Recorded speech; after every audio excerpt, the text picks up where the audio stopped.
you're watching Hindustan Times and I'm Aditi Prasad. It was Tarun Tejpal on trial for the alleged rape and sexual assault of a young journalist at a five-star hotel in Goa. This was back in 2013.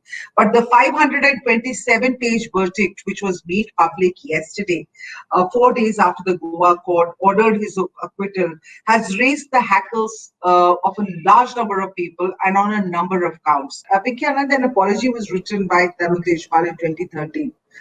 When he admitted a shameful lapse of judgment, quote unquote. He wrote that this lapse led him to attempt a sexual liaison with the survivor on 2 occasions, despite her reluctance. He's admitted all of that. Not reluctance, non-consent. Yeah, and yeah, that you did not want this. I mean, I'm quoting from his email, so that's the word he used. Now it seems that the court has just glossed over this. I would even just call it a semi-confession. Would you agree, or is this too much of a presumption on the part of a judge to say that this letter was written under pressure and under coercion? No, I'll tell you one thing.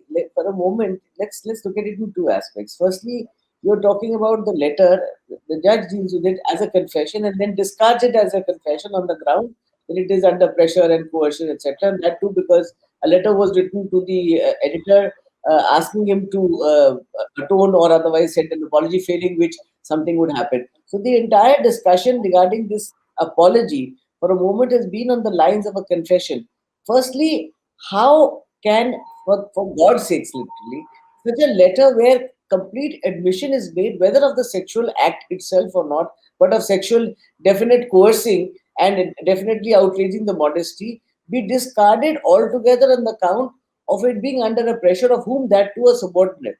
I mean, a subordinate writes to the editor, pointing out what the complainant or the survivor has actually put forth, asking explanations on those counts.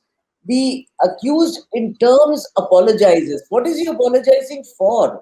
That is the real question, isn't it? If you talk about the burden of proof, the apology has been made on a count which is evident from the context of it. Now, whether it is a confession or not a confession is in its own way not even very relevant. The point is, it is a complete evidence on a fact that something untoward happened.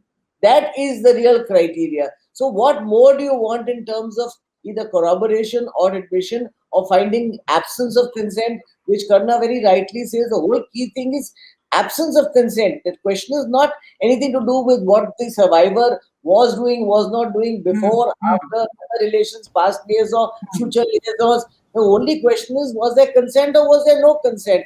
Did some action happen which was untoward, which was forced on her without her wanting it? Karuna, I want to ask you, based on what Utkarsh pointed out, all of these things are now in the public domain. These are not; they are part of the judgment. Her WhatsApp messages, her texts, names of her friends, her husband, her this. I mean, this complete her life is now open in front of everybody. Do you think that this is going to serve as a deterrent, huge deterrent for survivors to report cases? Because now everything is out in the public domain, and just because she's had conversations previously with friends which were flirtatious and of a sexual nature, so therefore now she can't be, now she's being, there's a moral judgment being passed on her here. When I represent rape victims and victims of sexual harassment in court, there is a huge apprehension on their part. And the ones that last the course are the ones that have a very clear sense that they must fight for justice, not just for themselves, but for others.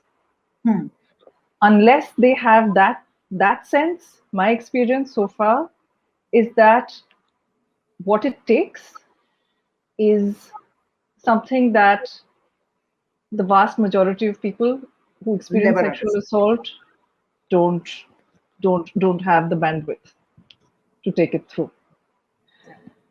When you have someone who didn't complain in an FIR in the first place, right? But when it went through, She stood up and she put her life as an open book on the line, with the faith that the consent, her non-consent, would be honored. The fact that in this judgment, the court has not only displayed a very, very serious, and I use this word advisedly, ignorance of law, but has also violated Section 228A of the IPC. So she's displayed ignorance of the law on the one hand, which is something that a superior court can reverse, and also perhaps that can be fixed in training, perhaps suspension for some time, and some time at the National Judicial Academy, where I have conducted trainings on 2 trainings and 1 on gender justice. So perhaps retraining could be done. But she's also violated law, right? 228, which is something that the average citizen would be imprisoned for. Let's be clear, right? So now what I'm saying here is that yes, it is a deterrent, but in purely legal terms, what there is a deep misunderstanding also of what the law is. So for example, Section 53 says that if it is a good character might be relevant, right?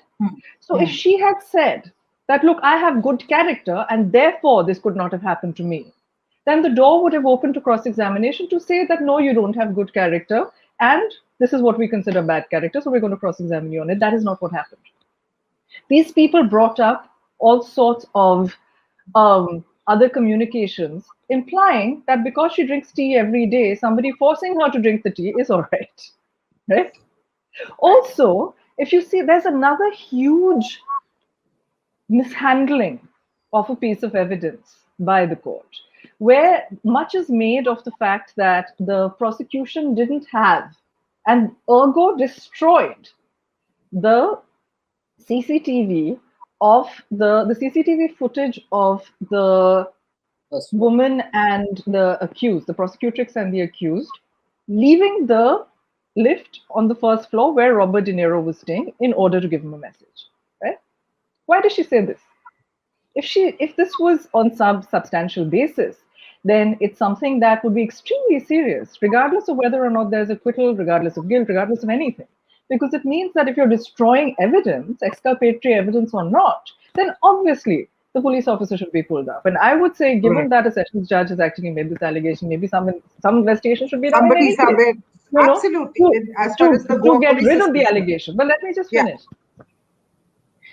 She says that the DVR had footage of the first floor. Now, if you're an investigating officer and somebody enters the lift on the ground floor and then exits the lift on the second floor, and the first floor only shows a closed door, and these are all different DVRs, keep in mind, right?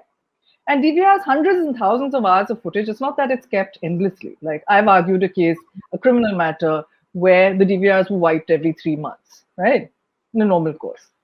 In CCTV, every single moment is recorded, right?